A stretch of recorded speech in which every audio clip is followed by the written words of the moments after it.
설날 전날, 할머니는 30년 만에 아들의 사진을 보고 숨이 멎는 듯했다.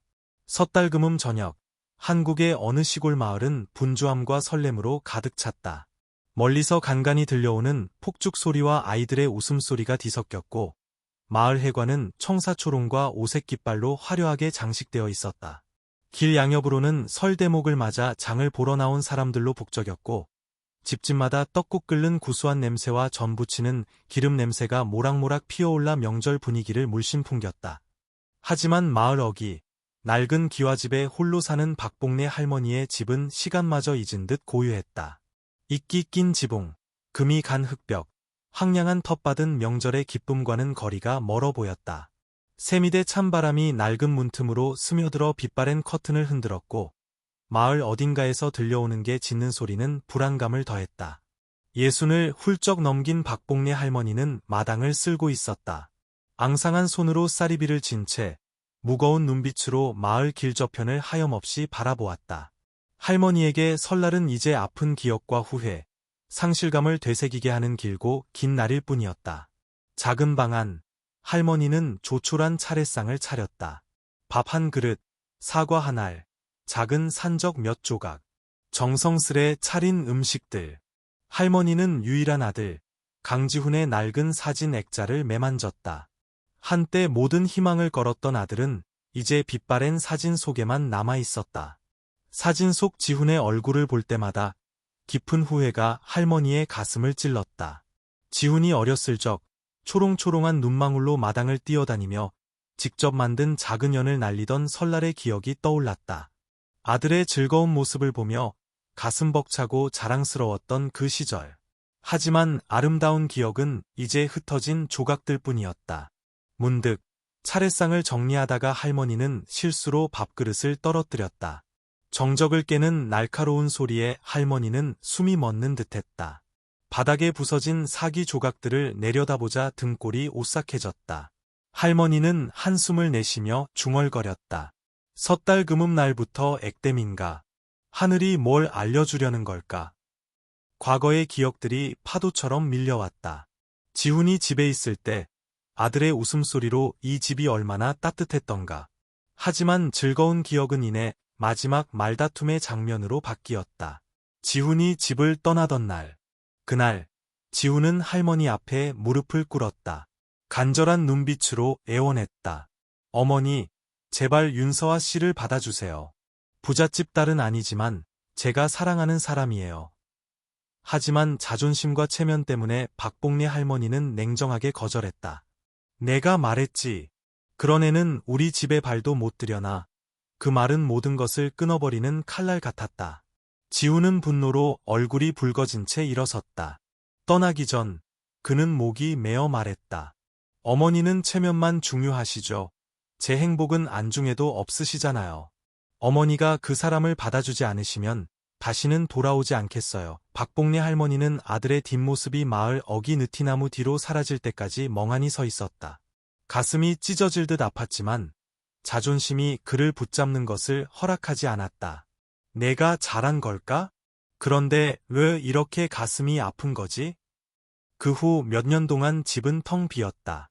할머니는 지훈이 돌아오길 기다렸지만 해가 갈수록 희망은 사라져갔다.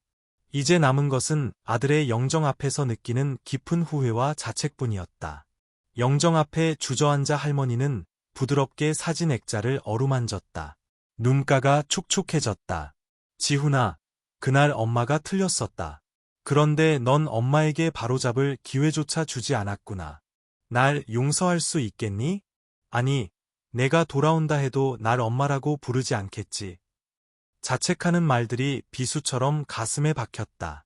밖은 점점 어두워지고 찬바람이 마른 나뭇가지를 스쳤다. 할머니는 마당으로 나가 어두컴컴한 하늘을 바라보았다. 새밑바람이 세차게 불어마른 잎사귀 하나가 집 안으로 날아들었다. 할머니가 돌아보니 영정사진이 살짝 흔들리고 있었다. 할머니의 시선은 지훈이 사진 속에서 걸고 있던 목걸이에 멈췄다. 순간 등골을 타고 찬 기운이 흘렀다. 무언가 불길한 예감처럼. 바로 그때 밖에서 개 짖는 소리가 요란하게 들려왔고 뒤이어 누군가 문을 두드리는 소리가 들렸다. 조용하지만 분명한 노크 소리. 할머니는 깜짝 놀랐다. 가슴이 철렁 내려앉았다. 문 쪽을 바라보자 막연한 불안감이 밀려왔다.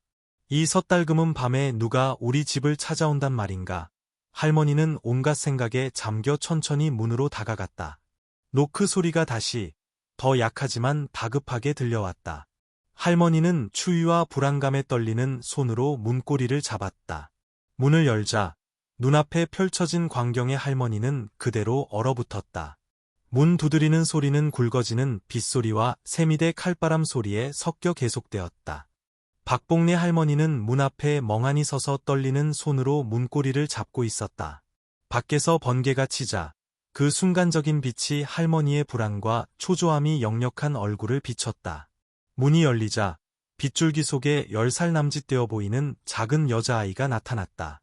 헝클어진 머리카락은 비에 젖어 축 늘어져 있었고 흠뻑 젖은 옷은 깡마른 몸에 착 달라붙어 있었다.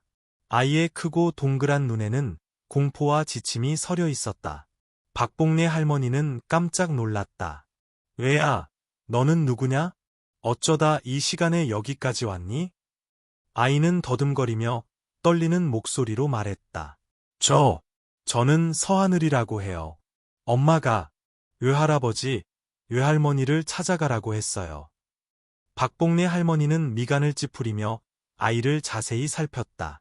내 외할아버지, 외할머니가 누군데? 이 동네 사시니? 하늘이는 고개를 숙인 채 가슴 앞에 작은 가방을 꼭 끌어안았다. 아이는 작게 고개를 저었다. 엄마가 이 마을이라고 했는데 집은 어딘지 몰라요. 길을 잃었어요. 하늘이의 목소리는 점점 작아져 빗소리에 묻혔다. 박복래 할머니는 아이의 가여운 모습에 마음이 짠해졌다. 아이고, 어서 들어오너라. 밖에 계속 있으면 병나겠다. 말을 마치자마자 할머니는 부드럽게 아이를 집 안으로 끌어당기고 문을 굳게 닫아 차가운 바람을 막았다. 집 안, 등잔불에 희미한 불빛이 낡고 얼룩진 벽에 흔들리며 아늑하지만 적막한 분위기를 자아냈다. 하늘이는 아궁이 근처에 웅크리고 앉아 있었고 눈에는 여전히 경계심이 가득했다. 박복래 할머니는 아이에게 마른 수건을 건네며 부드럽게 머리를 닦아주었다. 많이 춥지? 할머니의 다정한 목소리에 하늘이는 작게 고개를 끄덕였다. 작은 손은 여전히 가방을 꼭 쥔 채 떨고 있었다. 하늘이의 눈은 두려움과 동시에 어떤 믿음을 찾는 듯 박복래 할머니에게서 떨어지지 않았다. 박복래 할머니는 재빨리 수건으로 하늘이의 몸을 닦아주고 마른 옷 한 벌을 건넸다. 이거 갈아입으렴. 우리 아들 지훈이 옷인데 너한테 대충 맞을 게다. 하늘이는 얌전히 옷을 받았지만 작은 손은 여전히 품에 꼭 안고 있는 가방을 놓지 않았다. 하늘이가 옷을 갈아입고 나왔을 때 박복래 할머니는 지훈의 낡은 옷을 입은 아이의 작고 마른 모습을 보았다. 이상한 기분이 밀려와 순간 할머니는 흠칫했다. 하늘이의 몸짓이 어릴 적 지훈이와 어쩜 저리 똑같을까. 박복래 할머니는 남은 차례 음식을 상에 차렸다. 밥 한 그릇, 떡국 조금, 나물 몇 가지가 전부인 소박한 밥상이었다. 하늘이는 밥상을 보며 먹고 싶어하는 눈치였지만 감히 수저를 들지 못했다. 박복래 할머니는 부드럽게 웃으며 말했다. 어서 먹으렴. 괜찮다. 하늘이는 고마움 가득한 눈빛으로 할머니를 올려다보더니 작게 고개를 끄덕였다. 하늘이가 밥을 먹는 동안 박복래 할머니는 아이가 작은 가방을 손에서 놓지 않는 것을 보았다. 그 가방 안에 뭐가 들었기에 그리 꼭 쥐고 있니? 할머니가 물었다. 하늘이는 깜짝 놀라며 눈에 불안감을 드러냈다. 아무것도 아니에요. 엄마 거예요. 엄마가 꼭 가지고 있으라고 했어요. 하늘이의 대답은 박복래 할머니의 궁금증을 더욱 자극했다. 하늘이는 떨리지만 또렷한 목소리로 천천히 설명했다. 엄마가 이 가방이 저를 안전한 곳으로 데려다 줄 거라고 했어요. 할머니, 엄마가 누가 물어보면 아무 말도 하지 말라고 했어요. 나쁜 사람들이 엄마랑 저를 찾고 있대요. 하늘이의 뜻밖의 말에 박복래 할머니는 잠시 할 말을 잃었다. 아이를 바라보는 할머니의 눈에는 연민이 가득했지만 더 이상 묻지 않았다. 그래, 괜찮다. 이제 여기서 쉬렴. 넌 안전하니까. 갑자기 밖에서 무슨 소리가 들리자 하늘이가 화들짝 놀라 가방을 바닥에 떨어뜨렸다. 박복래 할머니가 주우려고 몸을 숙이자 하늘이가 재빨리 달려들어 가방을 품에 꼭 안았다. 떨리는 목소리로 말했다. 열어보지 마세요. 할머니, 엄마가 신신당부했어요. 박복래 할머니는 말없이 부드럽지만 생각에 잠긴 눈으로 아이를 바라보았다. 더 이상 묻지 않고 아이의 어깨를 가볍게 두드렸다. 그래, 알았다. 아무도 내 가방 안 가져가. 어서 밥 먹고 기운 차리렴. 식사가 끝나고 하늘이는 문득 집안을 둘러보았다. 아이의 시선은 지훈의 사진이 놓인 차례상에 멈췄다. 하늘이는 자리에서 일어나 그곳으로 다가갔다. 박복래 할머니는 조용히 지켜보았다. 가슴 속의 이상한 예감은 점점 더 뚜렷해졌다. 하늘이는 사진 앞에 멈춰서서 눈물을 글썽이며 작게 중얼거렸다. 할머니, 이분, 엄마가 우리 아빠라고 했어요. 박복래 할머니는 온몸이 굳어버린 듯했다. 손에 들고 있던 행주가 바닥으로 떨어졌다. 눈을 크게 뜨고 하늘이를 바라보며 갈라진 목소리로 되물었다. 방금 뭐라고 했니? 새해를 알리는 불꽃놀이 소리가 멀리서 요란하게 터지며 하늘 한구석을 밝혔지만 작은 집안의 공기는 무겁고 기묘하게 가라앉았다. 박복래 할머니는 모든 것이 아득해지는 것을 느꼈다. 하늘이가 누구지? 어떻게 지훈이를 안단 말인가? 정말 지훈이가 이 아이의 아빠란 말인가? 작은 부엌은 아궁이에서 타오르는 장작불로 환하게 밝혀졌다. 타닥타닥 타는 장작 소리와 함께 따뜻한 온기가 퍼져나가 비오는 밤의 한기를 몰아냈다. 밖에는 여전히 비가 세차게 내리고 있었다. 빗방울은 마치 슬픔을 담은 듯 축축한 땅 위로 떨어져 내렸다. 문틈으로 새어 들어오는 바람 소리가 빗소리와 어우러져 깊은 밤의 정막 속에 구슬픈 연주를 만들어냈다. 박복래 할머니는 아궁이 옆에 앉아 다정하지만 슬픔이 어린 눈으로 서하늘을 바라보았다. 하늘아, 이 죽 좀 더 먹고 몸 좀 녹이렴. 할머니는 따뜻한 죽 한 그릇과 작은 떡 한 조각을 하늘이에게 건넸다. 하늘이는 조심스럽게 그릇을 받아들었다. 작은 손은 마치 놓칠세라 숟가락을 꽉 쥐고 있었다. 아이는 조금씩 죽을 떠먹었다. 구수한 죽 맛이 차가운 밤에 드문 온기를 느끼게 해주자 하늘이의 눈이 축축해졌다. 고맙습니다. 할머니, 하늘이는 작지만 진심 어린 목소리로 말했다. 고요한 침묵이 이어졌다. 작은 부엌에는 빗소리와 장작 타는 소리만이 들려왔다. 하늘이가 죽 그릇을 내려놓자 눈빛이 가라앉았다. 엄마가 항상 이 목걸이를 몸에 지니고 다니라고 했어요. 보물처럼 여기라고요. 아이의 목소리는 울먹이는 듯 갈라져 있었다. 박복래 할머니는 미간을 찌푸린 채 조용히 듣고 있었다. 엄마가 이 목걸이가 저를 진짜 가족에게 데려다 줄 거라고 했어요. 하늘이가 말을 이었다. 그리고는 울음을 터뜨렸다. 흐느끼는 목소리로 말했다.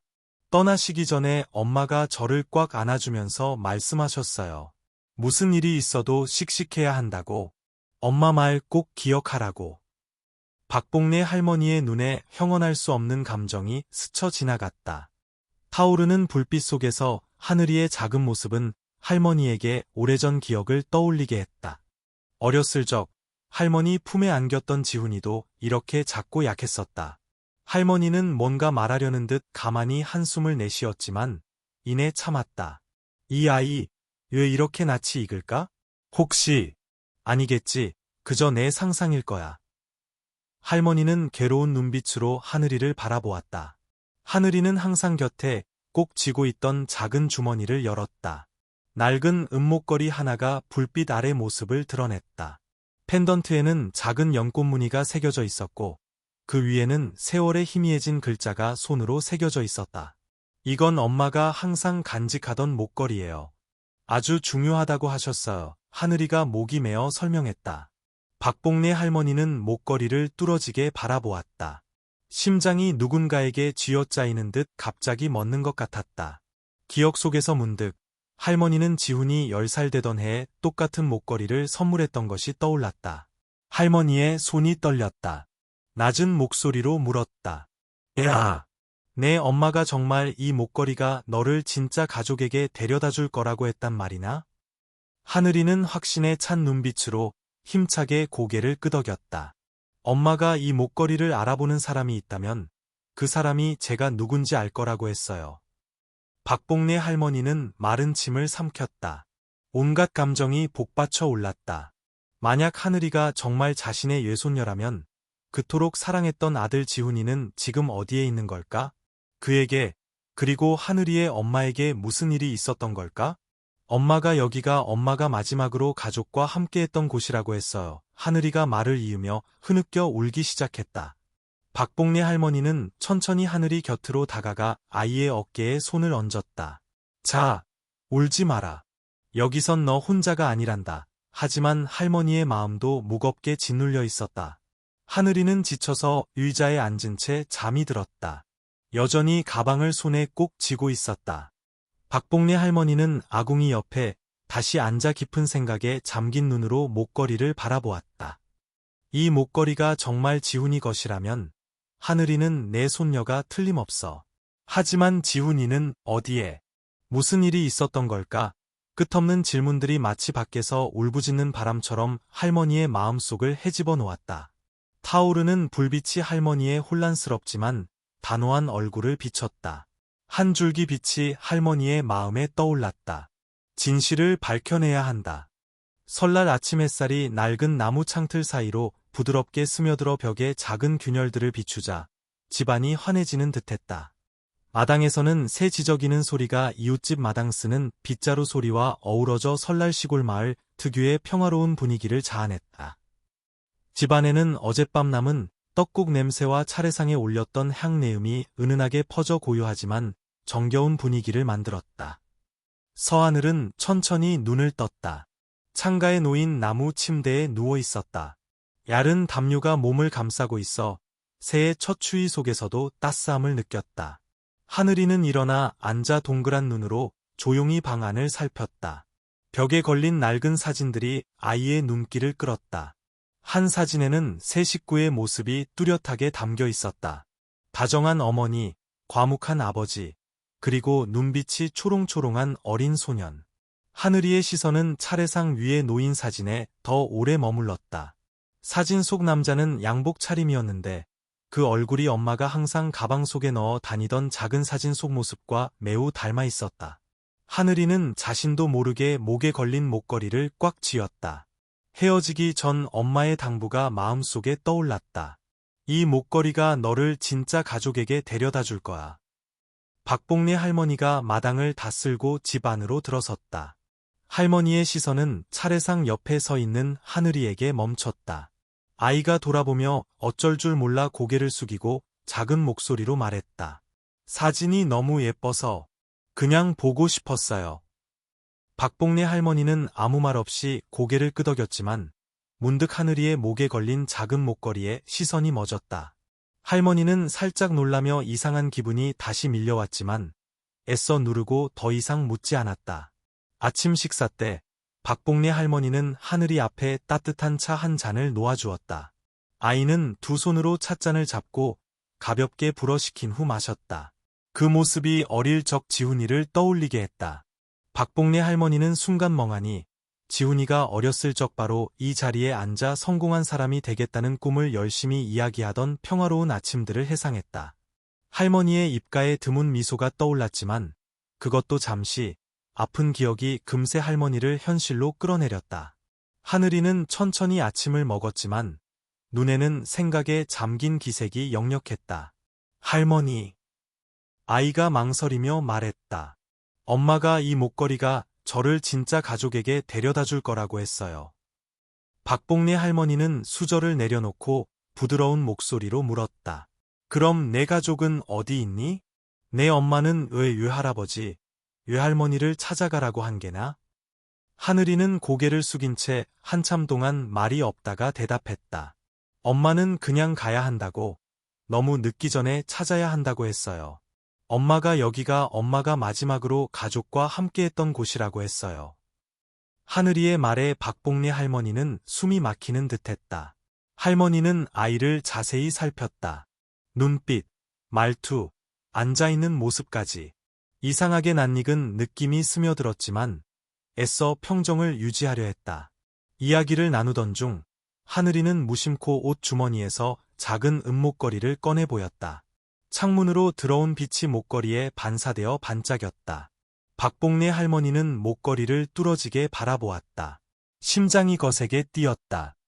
작은 펜던트에는 연꽃무늬와 함께 지훈이가 어릴 때부터 간직했던 목걸이에서 보았던 글자가 새겨져 있었다. 할머니는 깜짝 놀랐지만 감히 더 묻지 못했다. 막연한 두려움의 모든 것이 감당하기 어렵게 느껴졌다. 아침 식사 후 박복래 할머니는 하늘이를 데리고 마당으로 나가 맑은 공기를 쐬게 했다. 하늘이가 화분에서 떨어진 꽃 한 송이를 주우려고 몸을 숙였을 때 박복래 할머니는 문득 아이의 작고 여린 손에 작은 점이 있는 것을 발견했다. 그것은 정확히 어릴 적 지훈이의 손에 있던 점과 똑같았다. 박복래 할머니는 멍하니 서 있었다. 기쁨과 불안이 뒤섞인 감정이 솟아올랐다.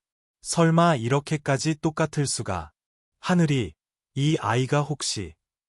집 안으로 들어와 할머니는 다시 차례상 위의 사진을 바라보았다.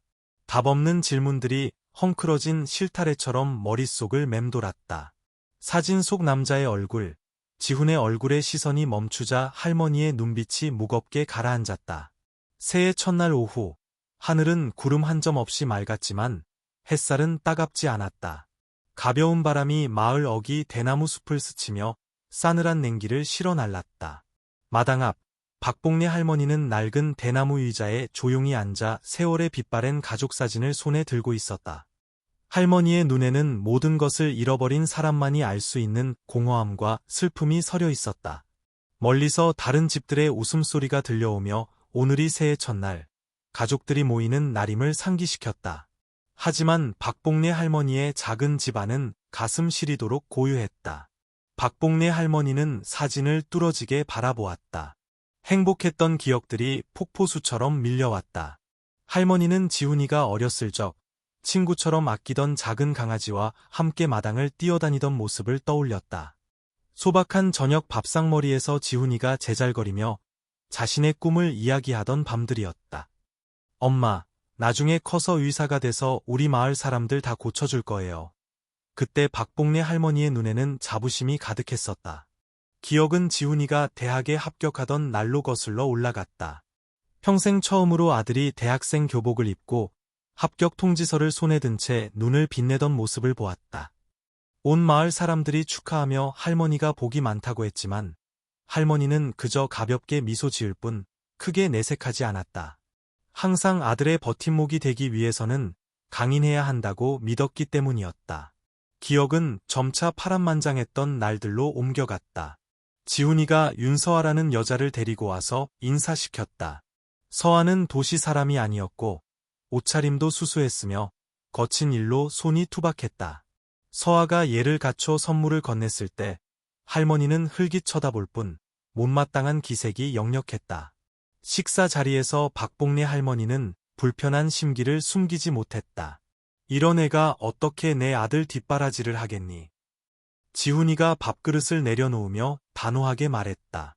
어머니, 겉모습만 보고 판단하지 마세요.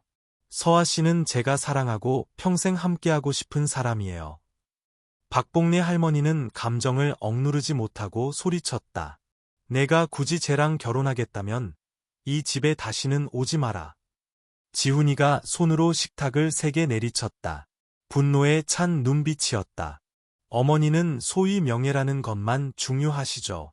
제 행복은 한 번이라도 생각해 보셨어요? 서아는 고개를 숙인 채 눈가가 빨개졌지만 애써 눈물을 참았다. 지훈이가 그녀의 손을 잡고 집 밖으로 끌고 나갔다. 박복래 할머니는 툇마루에 서서 아들이 서아를 데리고 대나무 숲 뒤로 사라지는 모습을 지켜보았다. 두 손으로 문틀을 꽉 잡고 있었다. 텅 빈 눈, 떠나갈 때 지훈의 눈빛, 고통과 결의가 뒤섞인 그 눈빛이 할머니를 계속 괴롭혔다. 어머니는 저를 아들로 생각하지 않으시는군요. 그렇다면 저도 이딴 가족 필요 없어요. 지훈이의 마지막 마른 칼처럼 할머니의 심장을 깊이 베었다. 문이 닫히고 박복래 할머니는 울지 않았지만 가슴이 산산조각 나는 듯했다. 발걸음이 더 이상 떨어지지 않았지만 할머니는 밤이 깊어질 때까지 그 자리에 서 있었다. 현재로 돌아와 박복래 할머니는 가족 사진을 꽉 쥐었다. 걷잡을 수 없이 눈물이 흘러내렸다. 할머니는 자문했다. 지훈이는 여기를 떠나 행복했을까? 아니면 그날처럼 엄마를 원망하고 있을까? 나는 엄마였지만 내 아들을 정말 이해했던 걸까? 고독 속에서 보낸 몇 년 동안에도 지훈이의 마지막 말을 잊을 수 없었다. 할머니는 자신의 자존심이 아들을 영원히 멀리 떠나보냈다는 것을 알고 있었다. 멀리서 들려오는 목소리가 할머니를 생각의 흐름에서 끌어냈다. 할머니, 뭐 도와드릴 거 없어요? 박복래 할머니가 돌아보니 서하늘이가 마당에 서 있었다. 옅은 햇살 아래 아이의 얼굴이 환하게 빛났다.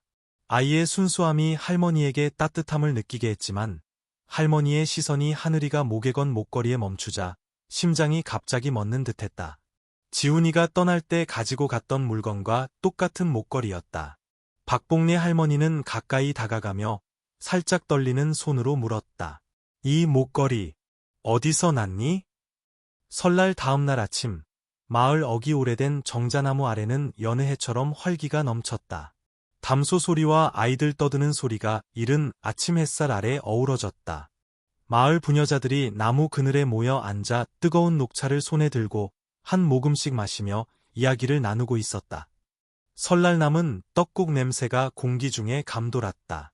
그 속에서 박복래 할머니 집에 대한 이야기가 갑자기 화제의 중심이 되었다.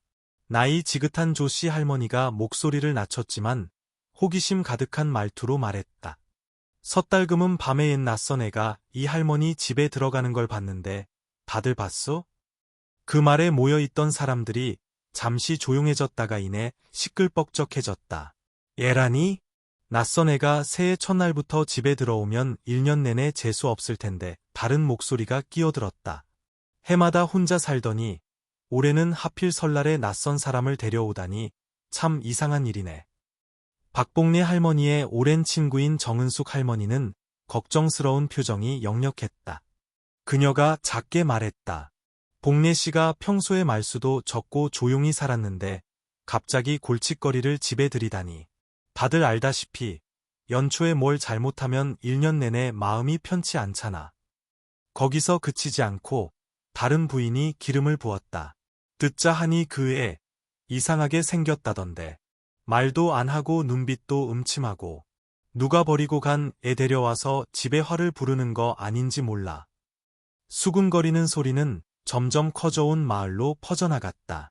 의심 가득한 말들은 의도치 않게 박복래 할머니에게 더 큰 압박감을 주었다.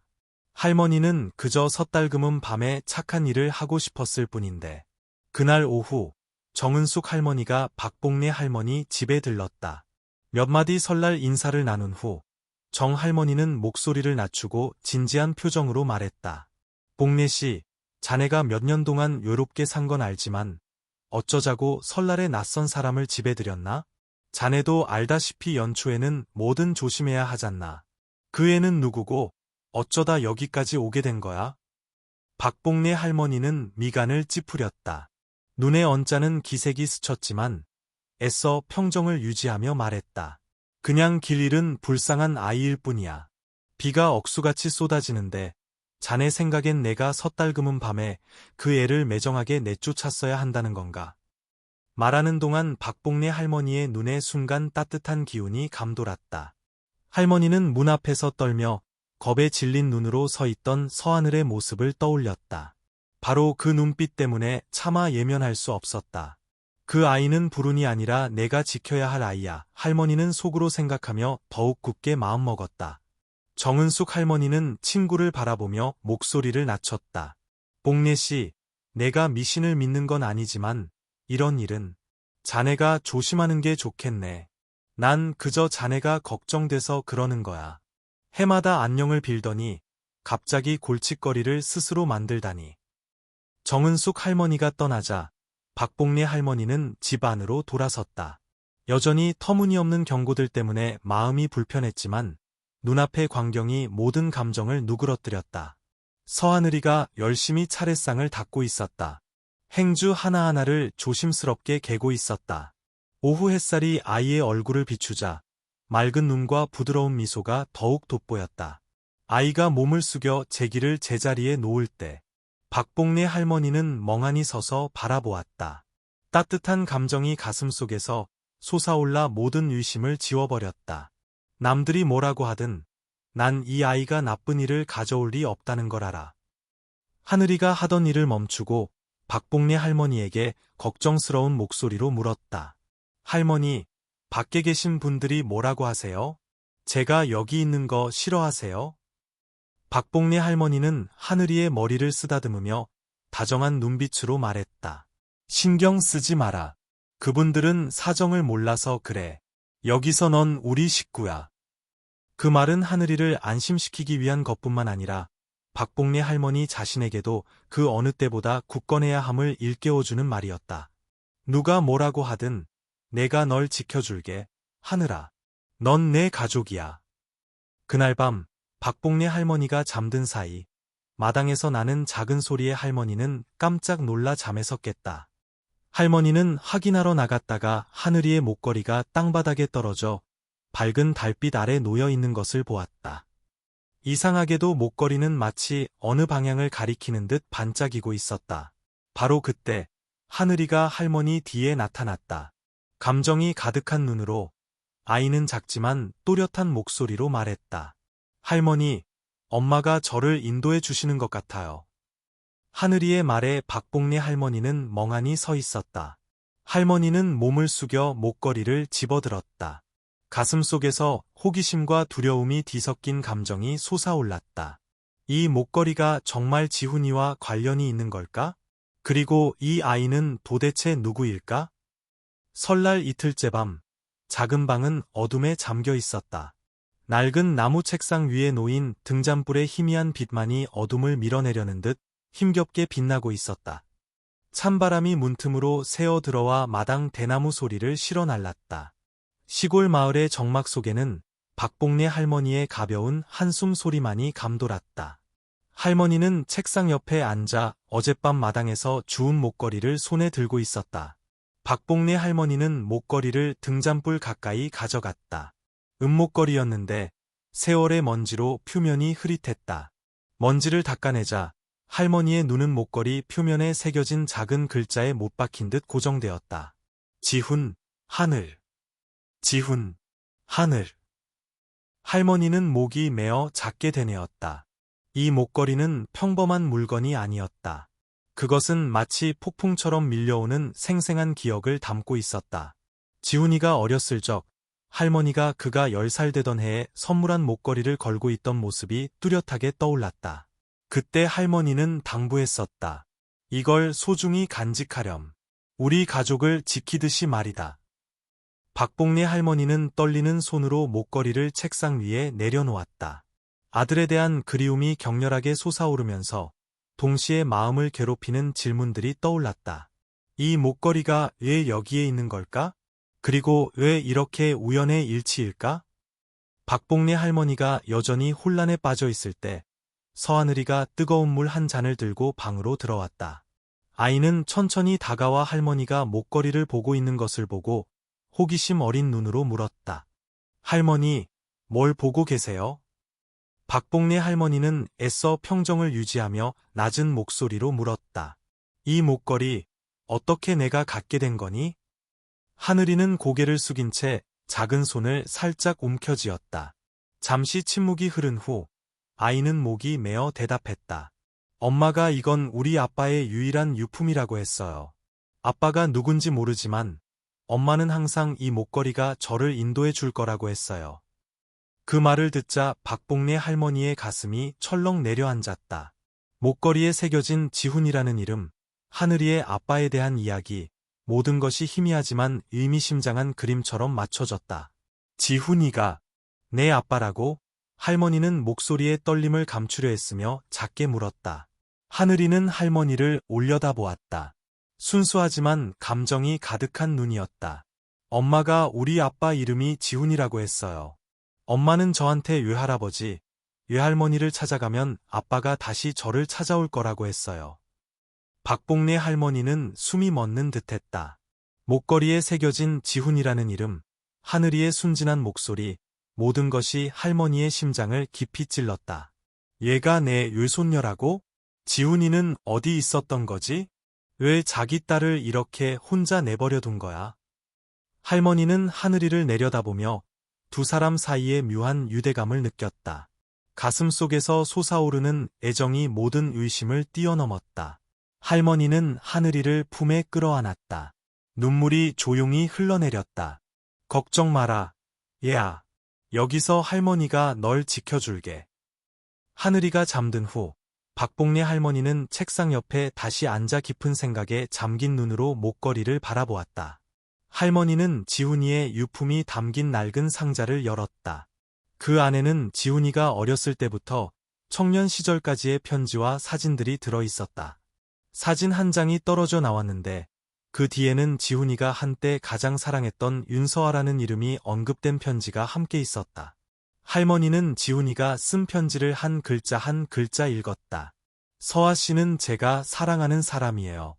소박하고 진실된 사람이고 어머니께서 그 사람을 우리 가족의 일원으로 받아주셨으면 좋겠어요. 그 글고들은 할머니 마음속 깊이 숨겨져 있던 후회를 다시금 헤집어 놓는 칼날 같았다.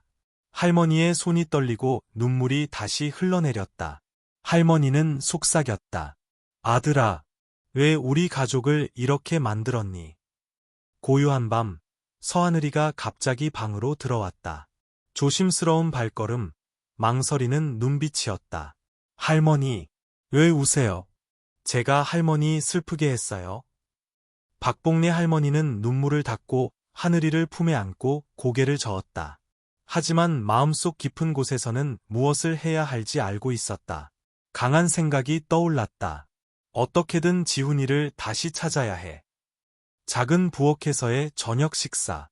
낡은 나무 식탁 위에 등잔불이 희미하게 흔들리며 박복래 할머니와 서하늘의 그림자를 벽에 길게 드리웠다. 아늑하면서도 쓸쓸한 풍경이었다. 식탁 위에는 소박한 음식 몇 가지가 놓여 있었다. 배춧국, 나물무침, 그리고 설날 차례상에서 남은 산적 몇 조각. 밖에서는 찬바람이 문틈으로 살짝 새어 들어와 고요하지만 비밀스러운 밤을 상기시키는 듯한 소리를 냈다. 하늘이는 식탁 옆에 앉아 작은 조각씩 음식을 집어 먹었다. 멍하니 아궁이 속 불꽃을 바라보고 있었다. 아이는 오래 앉아 있을 때마다 습관처럼 작은 주머니를 가까이 끌어당겼다.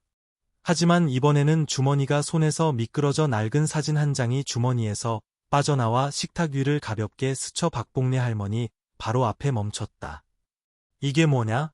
박복래 할머니가 놀란 눈으로 작게 말했다. 하늘이는 당황해서 황급히 주우려 했지만 박복래 할머니의 손이 먼저 사진을 잡았다. 할머니는 사진을 등잔불 가까이 가져가 자세히 살폈다. 할머니의 시선이 사진 속 인물에 멎자 온몸이 얼어붙는 듯했다. 사진 속에는 젊고 아름다운 여인이 있었다. 부드럽지만 생기 넘치는 미소를 띤 그 여인은 다름 아닌 박복래 할머니가 한때 매정하게 거절했던 며느리 윤서아였다. 이건 누구냐? 왜 내가 이 사진을 가지고 있는 거냐? 할머니의 목소리가 떨렸고 당황한 눈빛으로 하늘이를 향했다. 하늘이는 고개를 숙인 채 작은 손을 꽉 쥐었다. 그러더니 작게 말했다. 우리 엄마예요. 엄마가 무슨 일이 생기면 외할머니를 찾아가라고 했어요.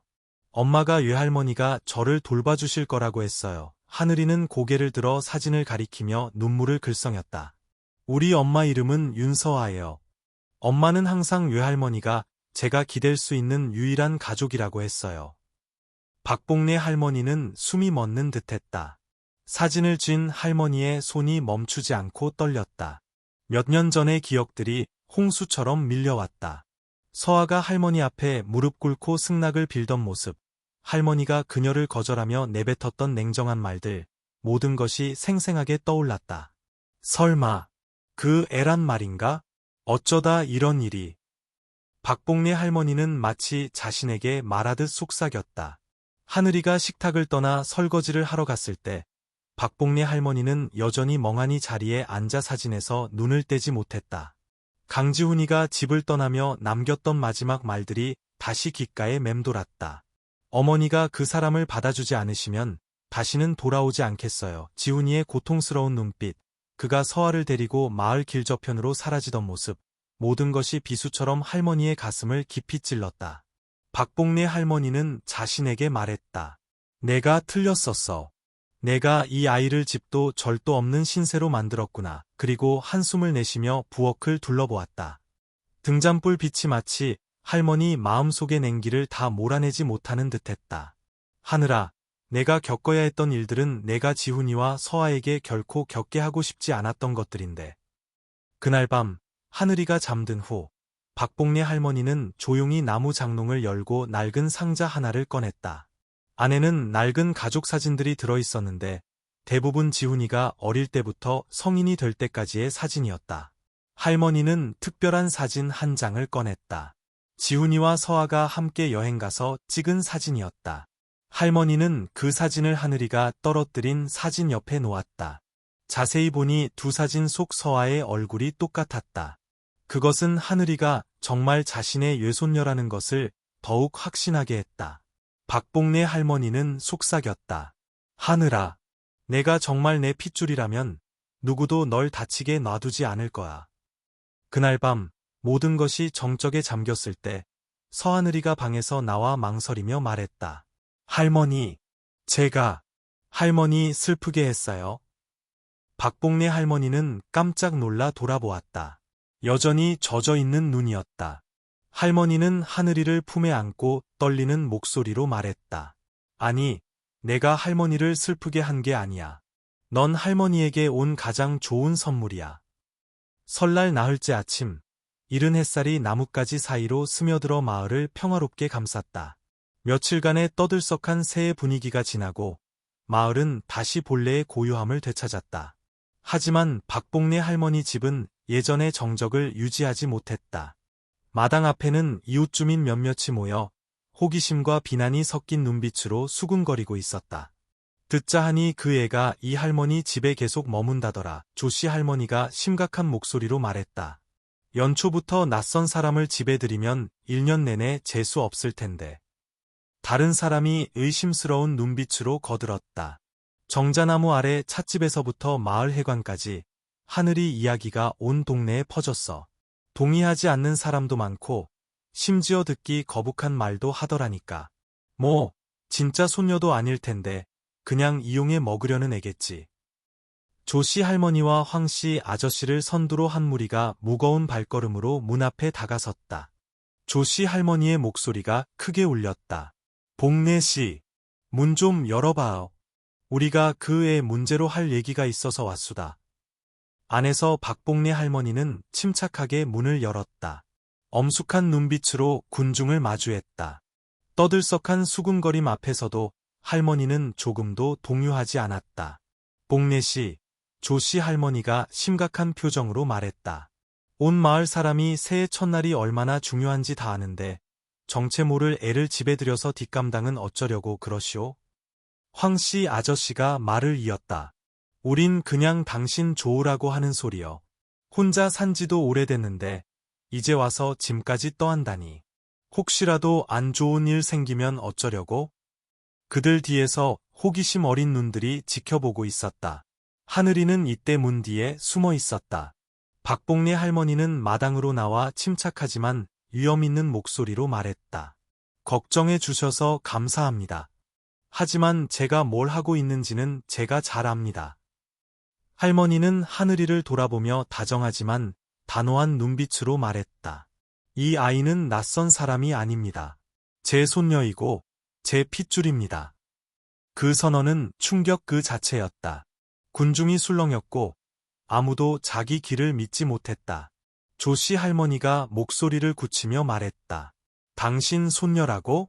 우린 한 번도 그런 얘기 들어본 적 없는데 혹시 그 애한테 속은 거 아니오? 이번에는 박복래 할머니가 또렷하게 대답했다. 군중을 똑바로 쳐다보며 말했다. 여러분이 받아들이지 않아도 상관없습니다. 하지만 제 손녀를 모욕할 권리는 없습니다. 저에게 이 아이는 가족이고 유일하게 남은 혈육입니다. 그 말에 모두 침묵했다. 군중은 조용히 흩어졌다. 각자 다른 생각들을 품고서 모두가 떠난 후 서하늘이가 박복래 할머니 곁으로 다가왔다. 눈물이 글썽이는 눈으로 아이가 작게 물었다. 할머니, 사람들이 할머니 미워할까 봐 무섭지 않으세요? 박복래 할머니는 하늘이의 머리를 쓰다듬으며 사랑 가득한 목소리로 말했다. 할머니는 한때 체면 때문에 가장 소중한 사람들을 잃었었다. 하지만 이번에는 누구도 널 다치게 놔두지 않을 거야. 그날 밤 박복래 할머니가 조용히 책상 옆에 앉아 있을 때 서하늘이가 다가와 작은 손으로 주머니에서 낡고해진 종이 한 장을 꺼냈다. 엄마가 할머니를 찾으면 이걸 드리라고 했어요. 하늘이가 기대에 찬 눈빛으로 작게 말했다. 박복래 할머니는 종이를 받아들고 펼쳤다. 서툰 글씨가 눈에 들어왔다. 어머니, 혹시 괜찮으시다면 저 대신 이 아이를 돌봐주세요. 강지훈. 종이는 할머니가 의심하던 모든 것을 확인시켜주는 듯했다. 할머니의 손이 떨리고 눈물이 하염없이 흘러내렸다. 몇 년 만에 처음으로 할머니는 흐느껴 울었다. 하늘이가 할머니를 안으며 작게 말했다. 할머니, 슬퍼하지 마세요. 제가 있잖아요. 종이가 많은 질문에 답을 주었지만 박복래 할머니의 마음속에는 더 큰 질문이 생겨났다. 지훈이는 그동안 어디 있었던 걸까? 내 아들에게 무슨 일이 있었던 걸까? 설날 나흘째 밤, 박복래 할머니의 작은 집은 정적에 잠겨 있었다. 차례상 위 희미한 촛불빛이 강지훈의 사진을 비추자 그의 얼굴이 슬픈 공간 속에서 환하게 빛나는 듯했다. 은은한 향내음이 집 안 가득 퍼져나가며 신성하고 애달픈 느낌을 자아냈다. 박복래 할머니는 책상 옆에 앉아 떨리는 손으로 서하늘이가 방금 건넨 종이를 들고 있었다. 서툰 글씨가 눈앞에 나타났다. 어머니, 혹시 괜찮으시다면 저 대신 이 아이를 돌봐주세요. 강지훈. 할머니의 심장이 멎는 듯했다. 글자 하나하나가 칼날처럼 가슴을 깊이 찌르며 오래된 기억들을 헤집어 놓았다. 지훈이가 할머니 앞에 무릎 꿇었던 모습이 생생하게 떠올랐다. 절망에 가득 찼지만 결연함이 엿보이던 그의 눈빛. 어머니, 어머니가 그 사람을 받아주지 않으시면 전 떠날 수밖에 없어요. 하지만 기억해 주세요. 만약 언젠가 제가 없어지면 어머니께서 제 핏줄을 대신 지켜주시길 바라요. 그날 그 말은 할머니를 더욱 화나게 만들었을 뿐이었다. 할머니는 소리쳤다. 그런 말로 엄마 협박하지 마. 내가 이미 결정했다면 엄마는 잡지 않아. 지훈이는 마지막으로 할머니를 한번 쳐다보았다. 가장 사랑했던 어머니의 모습을 깊이 새기려는 듯한 눈빛이었다. 그리고 그는 돌아섰다. 낡은 여행 가방을 끌고 그의 뒷모습이 대문 뒤로 점차 사라지며 할머니 마음속에 거대한 공허함을 남겼다. 할머니는 결코 인정하려 하지 않았던 공허함이었다. 강지훈이와 윤서아의 모습이 박복래 할머니의 마음속에 떠올랐다. 그가 사랑하는 여자와 함께 있을 때 얼마나 빛났던가. 하지만 할머니는 그를 계속해서 막았고 집에 돌아올 기회조차 주지 않았다. 자존심이 할머니와 아들을 영원히 멀어지게 만들었다. 할머니의 손이 차례상 위 지훈의 사진을 만지자 떨렸다. 할머니의 목소리가 속삭였다. 지훈아, 엄마가 틀렸었다. 하지만 엄마는 너에게, 그리고 서아에게 더 이상 바로잡을 기회가 없구나. 엄마에겐 이제 이 아이뿐이다. 이 아이를 잃지 않을 거야. 박복래 할머니는 차례상 앞에 무릎을 꿇고 조심스럽게 향 3개를 피웠다. 가느다란 향 연기가 아련하게 피어오르며 마치 멀리 있는 지훈이와 할머니를 연결해주는 듯했다. 할머니는 두 손을 모으고 결연한 눈빛으로 말했다. 지훈아, 엄마가 약속하마. 내가 바랐던 것처럼 엄마가 하늘이를 돌볼게. 이 아이가 어떤 불이익도 당하지 않도록 할게. 엄마의 잘못을 숙죄할게. 차례상의 촛불이 향연기 속에서 가볍게 흔들리며 마치 할머니의 기도에 공감하는 듯했다. 서하늘이가 조용히 들어와 동그란 눈으로 할머니를 바라보았다. 아이의 얼굴에 걱정이 어렸다. 할머니, 우세요? 제가 뭐 잘못했어요? 박복래 할머니는 깜짝 놀라 황급히 눈물을 닦았다. 할머니는 부드럽게 미소 지으며 하늘이를 가까이 끌어당겼다. 아니, 넌 착한 아이야. 할머니는 그냥 아들 생각을 하고 있었어. 그리고 이제 할머니에겐 너밖에 없다는 걸 알았단다. 하늘이가 할머니의 손을 잡고 작지만 확신에 찬 목소리로 말했다. 엄마가 항상 할머니는 아주 좋은 분이라고 했어요. 그냥 표현하는 방법을 잘 모르실 뿐이라고요. 저는 할머니가 잘하실 거라고 믿어요. 그 순진한 말에 박복래 할머니는 눈물 속에서 웃음을 터뜨렸다. 따뜻한 감정이 마음속에 스며들어 할머니의 결심에 힘을 더해주었다. 잠자리에 들기 전 서하늘이는 주머니에서 낡은 작은 종이 한 장을 조심스럽게 꺼냈다. 아이는 박복래 할머니에게 그것을 건네며 작게 말했다. 엄마가 할머니를 찾으면 이걸 드리라고 했어요. 박복래 할머니가 종이를 펼치자 안에는 강지훈이가 서툴게 그린 그림이 있었다.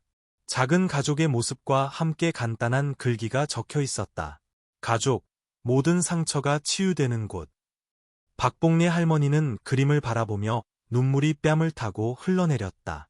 몇 년 만에 처음으로 할머니는 마음이 따뜻해지는 것을 느꼈다. 박복래 할머니는 하늘이를 품에 안고 속삭였다.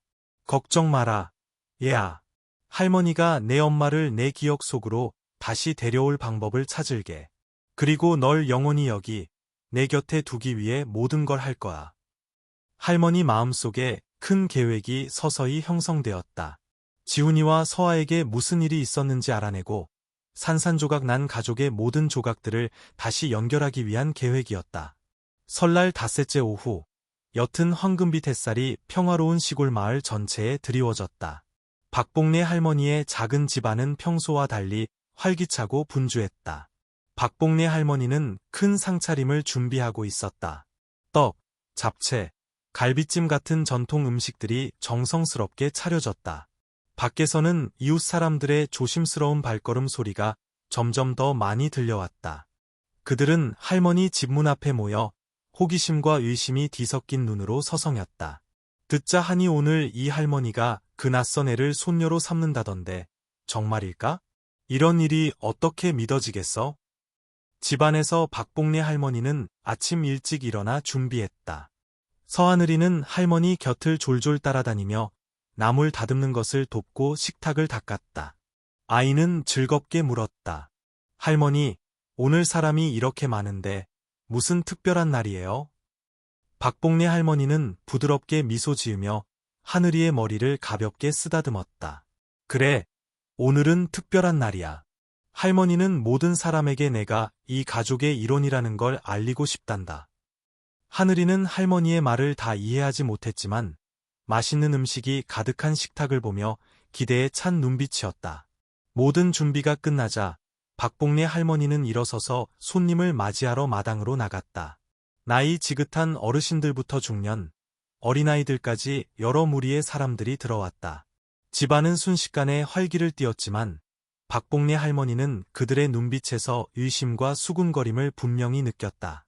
음식은 낡은 나무 식탁 위에 깔끔하게 차려졌다.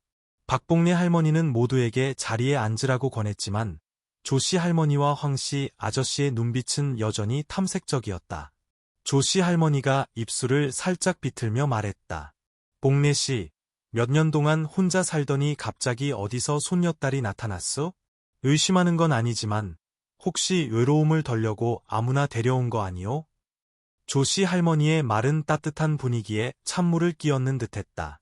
다른 몇몇 사람들도 은근히 동조하며 고개를 끄덕였다. 황씨 아저씨가 좀 더 부드러운 말투로 거들었다.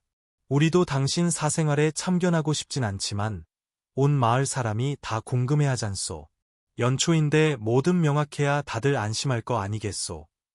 음식이 다 차려지자 박복래 할머니는 모든 사람의 주목을 받으며 일어섰다. 할머니의 눈빛은 단호했고 목소리는 낮고 차분했지만 힘이 넘쳤다. 오늘 제가 여러분을 모신 것은 특별한 이유 때문입니다. 저는 모든 분들 앞에서 공식적으로 서하늘이를 제 손녀로 삼고자 합니다. 몇 초간 정적이 흘렀다. 수군거리는 소리가 터져 나왔다. 손녀라고? 그런데 왜 지금까지 아무도 몰랐지? 박복래 할머니는 조금도 동요하지 않았다. 할머니는 목걸이와 강지훈이가 남긴 편지에 대한 이야기를 천천히 풀어놓았다.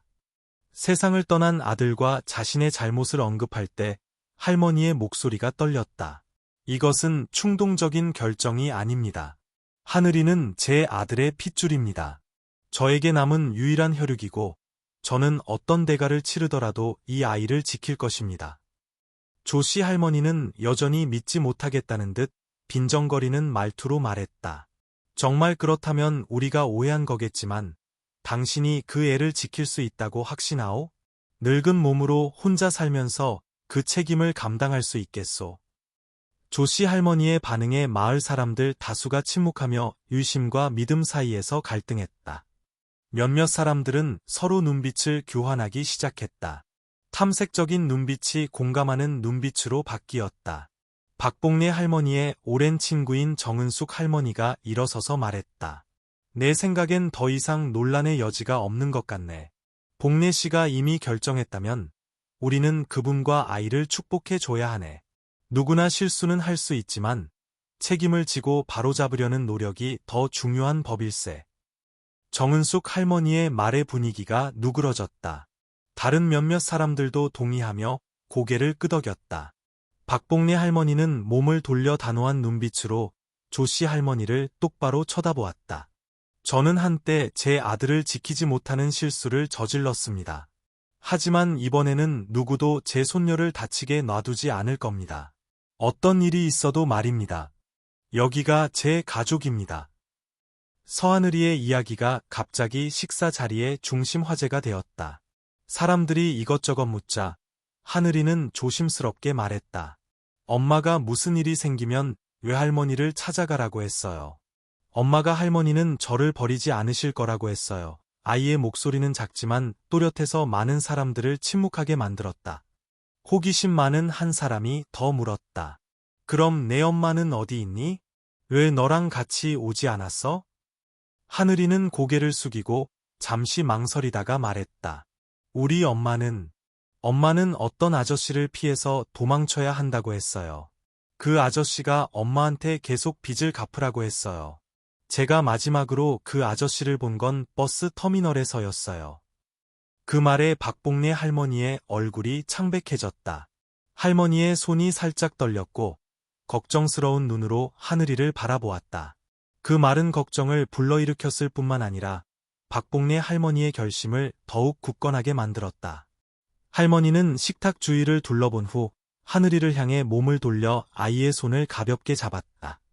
마치 믿음을 더욱 굳건히 하려는 듯 내 엄마가 널 여기로 보냈으니 할머니가 누구도 널 해치지 못하게 할 거야. 손님들을 모두 배웅하고 박복래 할머니는 방 안에 조용히 앉아 깊은 생각에 잠겼다. 서하늘이가 조심스럽게 다가와 작게 말했다. 할머니, 제가 할머니께 폐를 끼쳐서 죄송해요. 박복래 할머니는 미소 지으며 사랑 가득한 눈빛으로 말했다. 아니, 넌 폐를 끼친 게 아니야. 넌 할머니에게 희망을 가져다 주었단다.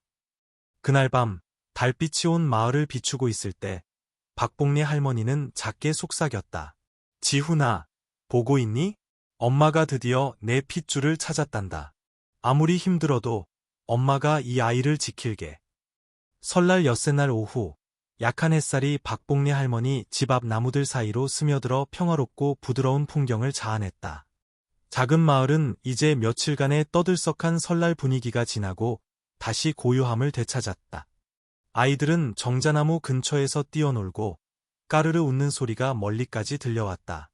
집 안에서는 서하늘이가 박복래 할머니의 다정한 가르침을 받으며 열심히 글씨 연습을 하고 있었다.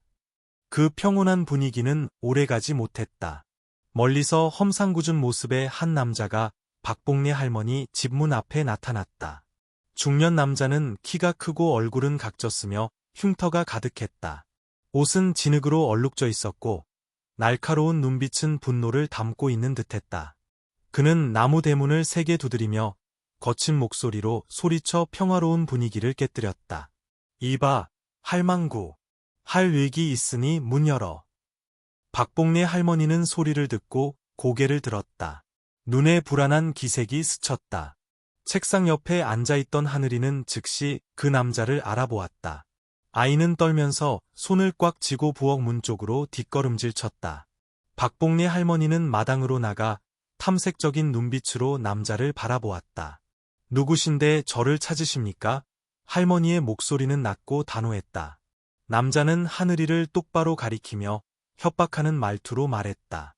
저 계집애가 바로 나한테 빚진 놈의 핏줄이야. 돈 안 갚으면 가만 안 둘 줄 알아. 하늘이는 몇 걸음 더 뒤로 물러서며 눈물을 흘렸다. 박복래 할머니는 문 앞을 막아서며 단호하게 말했다. 여긴 우리 집이고 내 손녀는 당신 일과 아무 관련 없습니다. 여기서 계속 소란 피우면 경찰 부르겠습니다. 남자는 비웃으며 한 걸음 더 다가섰다. 감히 저 계집애를 감싸. 쟤는 나한테 큰돈 빚진 놈의 딸이야. 이 집 부서지는 꼴 보기 싫으면 당장 돈 내놔. 소란스러운 소리에 금세 이웃들의 주의가 쏠렸다. 멀리서 정은숙 할머니, 황씨 아저씨, 그리고 다른 몇몇 사람들이 황급히 달려왔다. 정은숙 할머니는 문 앞에 서서 남자를 가리키며 말했다. 당신 누군데 여기서 행패야. 우리가 당신이 우리 마을 사람 괴롭히는 거 가만 안 둬. 황씨 아저씨가 엄한 목소리로 말을 이었다. 이 할머니, 이미 고생 많이 하셨어. 당신이 여기서 이럴 권리 없어. 쏟아지는 말들과 이웃들의 강한 반발에 남자는 당황했다. 그는 변명하려 애썼다. 이건 당신들과 상관없는 일이오. 난 그냥 내 것을 되찾으러 온 것뿐이오. 하지만 아무도 그의 편을 들지 않았다. 이때 박복래 할머니가 앞으로 나서며 엄한 눈빛으로 남자를 똑바로 쳐다보았다. 할머니의 목소리는 침착했지만 위험이 넘쳤다. 돈을 원한다면 빚이 얼마인지 정확히 말하시오. 제가 갚을 방법을 찾아보겠습니다. 하지만 이제부터 다시는 여기 와서 제 손녀를 괴롭히지 마시오. 남자는 순간 멈칫했다. 그는 박복래 할머니의 단호함과 이웃들의 보호적인 눈빛을 알아차렸다. 더 이상 어쩔 수 없다는 것을 알고 그는 돌아서며 중얼거렸다. 좋소. 하지만 약속은 지키시오. 남자가 떠난 후 정은숙 할머니가 박복래 할머니의 어깨에 손을 얹고 부드러운 목소리로 말했다. 복래 씨, 뭐 필요한 거 있으면 우리한테 말해요. 혼자 애쓰지 말고. 박복래 할머니의 눈에 눈물이 글썽였다. 할머니는 작게 고개를 끄덕였다. 고맙습니다, 여러분. 제가 과거에 많은 잘못을 저질렀지만 이번에는 누구도 제 손녀를 다치게 놔두지 않을 겁니다. 모든 것이 진정되자 서하늘이가 구석에서 나왔다. 눈이 빨갛게 부어 있었다. 아이는 조심스럽게 걱정스러운 목소리로 말했다. 할머니, 제가 할머니께 폐를 끼쳐서 죄송해요. 박복래 할머니는 미소 지으며 하늘이를 품에 안았다. 할머니의 목소리는 낮고 따뜻했다. 넌 우리 가족이야. 가족끼리는 이런 일로 미안해할 필요 없어. 하늘이는 할머니 어깨에 얼굴을 기대며 전에 느껴보지 못했던 안전함과 사랑을 느꼈다. 그날 밤 할머니와 손녀가 책상 옆에 앉아 있을 때 서하늘이는 조심스럽게 이야기를 꺼냈다. 엄마가 아빠 친구 한 분에 대해 말씀하신 적이 있어요. 그 아저씨가 엄마를 여러 번 도와주셨대요. 엄마는 그 아저씨가 아빠에 대한 모든 걸 알고 있다고 했어요. 박복래 할머니는 그 말을 듣고 눈에 희망이 어렸지만 동시에 걱정도 되었다. 우리가 그분을 찾아보자, 하늘아. 어떤 일이 있더라도 할머니가 모든 걸 밝혀낼게. 섣달그문 밤, 박복래 할머니의 작은 집은 정적에 잠겨 있었다. 밖에서는 멀리서 불꽃놀이 소리가 울려 퍼지고 반짝이는 빛이 낡은 창문을 통해 반사되었다.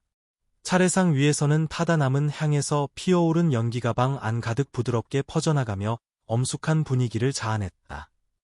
박복래 할머니는 세월의 빛바랜 한복을 입고 조상님들 영정 앞에 서 있었다. 할머니의 시선은 사진 하나하나를 따라갔고 두 손을 모은 채 입술은 조용히 기도를 중얼거리고 있었다. 옆에서 서하늘이는 조용히 지켜보고 있었다. 아이는 이런 의식을 한 번도 본 적이 없었지만 순수한 눈에는 호기심과 감동이 뒤섞여 있었다. 밖에서 새해를 알리는 불꽃이 갑자기 터지며 번쩍이는 빛이 새로운 시작을 알리는 듯했다. 하늘이는 할머니 곁에 서서 이 신성한 밤의 특별한 분위기를 느꼈다. 아이의 시선은 차례상에 멈췄다. 부모님 사진이 향연기 속에서 희미해지고 있었다. 하늘이는 자신도 모르게 박복래 할머니의 손을 살짝 잡았다. 마치 위안을 찾는 듯. 박복래 할머니는 향 몇 개를 들어 조심스럽게 차례상 위 향로에 꽂았다. 할머니의 목소리는 낮고 차분했으며 마치 아들에게 말하는 듯했다. 강지훈아, 내가 엄마 말을 듣고 있다면 안심하렴. 엄마가 과거에 잘못했지만 이제 바로잡을게. 하늘이는 이제 내 딸이다. 엄마가 너에게 해주고 싶었던 것처럼 이 아이를 돌보고 지켜줄게. 음악. 하늘이는 할머니 손에서 향을 받아들었다. 작은 손이 긴장감에 떨리고 있었다. 차례상에 놓인 부모님 사진을 보자 아이의 눈에 눈물이 글썽였다. 엄마가 항상 할머니는 제가 기댈 수 있는 분이라고 했어요. 하지만 엄마는 얘 할머니를 떠올릴 때마다 그렇게 많이 우셨는지 한 번도 말씀해주지 않으셨어요. 하늘이의 작지만 슬픔이 묻어나는 말은 박복래 할머니의 가슴을 찢는 듯했다. 할머니의 마른 어깨가 살짝 떨리고 걷잡을 수 없이 눈물이 흘러내렸다. 그 순간 박복래 할머니는 자신의 책임을 분명히 느꼈다. 할머니는 손을 들어 하늘이의 머리를 쓰다듬었다. 사랑 가득한 눈빛이었다. 내가 내 엄마에게 많은 서름을 안겨주었지. 하지만 이제부터 할머니가 약속할게. 너에게 모든 것을 보상해줄게. 그 말은 단순한 약속이 아니라 박복래 할머니가 섣달금은 밤에 세운 깊은 결심이었다. 서하늘이가 박복래 할머니를 돌아보며 진심 어린 눈빛으로 고개를 숙여 작게 말했다. 외할머니, 저를 쫓아내지 않아 주셔서 고맙습니다. 짧지만 수많은 감정이 담긴 그 말은 박복래 할머니의 마음속에 남아있던 모든 방어막을 꿰뚫는 듯했다. 박복래 할머니는 잠시 멈칫했다가 하늘이를 품에 꼭 안았다. 할머니는 목이 메어 끊어지는 목소리로 말했다. 하늘아, 넌 하늘이 내게 주신 가장 큰 선물이다. 넌 내 희망이고 내게 남은 전부야. 두 사람의 눈물이 뒤섞여 감동적인 재회의 순간을 만들어내며 마치 과거의 모든 아픔을 지워버리는 듯했다. 할머니와 손녀는 조상님께 올릴 차례상 옆에 앉았다. 음식은 깔끔하고 소박하게 차려졌지만 따뜻함이 느껴졌다. 하늘이가 궁금한 듯 물었다. 우리 아빠는 어떤 사람이었어요? 할머니? 전 잘 기억나지 않지만 엄마는 아빠가 저를 아주 많이 사랑했다고 했어요. 박복래 할머니는 부드럽게 고개를 끄덕였다. 아련한 눈빛이었다. 내 아빠는 좋은 사람이었단다. 항상 가족을 최우선으로 생각했지. 비록 할머니가 그걸 제때 알아차리지 못했지만 말이다. 할머니와 손녀의 이야기는 그 어느 때보다 더 살가워졌다. 하늘이는 엄마와 함께 살았던 날들, 작지만 소중했던 기억들을 이야기했고 박복래 할머니는 조용히 귀 기울였다. 할머니는 마치 아들과 함께 잃어버렸던 모든 순간들을 보상받고 싶은 듯했다. 차례상을 정리하던 중 박복래 할머니는 문득 가족사진 액자 뒤에 숨겨진 낡은 편지 한 통을 발견했다. 할머니는 그것을 펼쳤다. 강지훈이의 필체를 알아보자 손이 떨렸다. 어머니, 만약 언젠가 제가 돌아갈 수 없게 되면 저 대신 서하늘이를 돌봐주세요. 이게 제가 어머니께 드리는 마지막 부탁입니다. 할머니의 눈이 눈물로 흐려졌다. 지훈이의 메시지는 할머니의 심장을 쥐어짜는 듯했지만 동시에 어느 정도 안도감을 느끼게 했다. 지훈아, 엄마가 해냈어. 하지만 엄마는 여전히 내가 얘 엄마를 영원히 떠났는지 알고 싶구나. 할머니는 하늘이를 향해 살짝 고개를 돌렸다. 아이는 차례상 위 꽃들을 열심히 다시 정리하고 있었다. 할머니 마음속에 이상하게 따뜻한 감정이 솟아올랐다. 내가 바로 우리 모자가 잃어버린 끈을 다시 이어줄 불꽃이구나. 할머니는 속으로 생각했다. 그날 밤 박복래 할머니는 등잔불 옆에 앉아 편지를 손에 들고 있었다. 서하늘이가 다가와 속삭였다. 할머니, 엄마가 아빠는 항상 할머니 곁에 있을 거라고 했어요. 엄마는 그게 무슨 뜻이라고 했어요? 박복래 할머니는 대답하지 않고 하늘이의 손을 살짝 잡았다. 눈이 희망으로 반짝였다. 걱정 마라, 얘야. 할머니가 너를 위해, 그리고 내 부모님을 위해 모든 것을 되찾아 줄게. 설날 아침, 북녘 시골 마을은 새해 첫 햇살 속에 깨어나는 듯했다.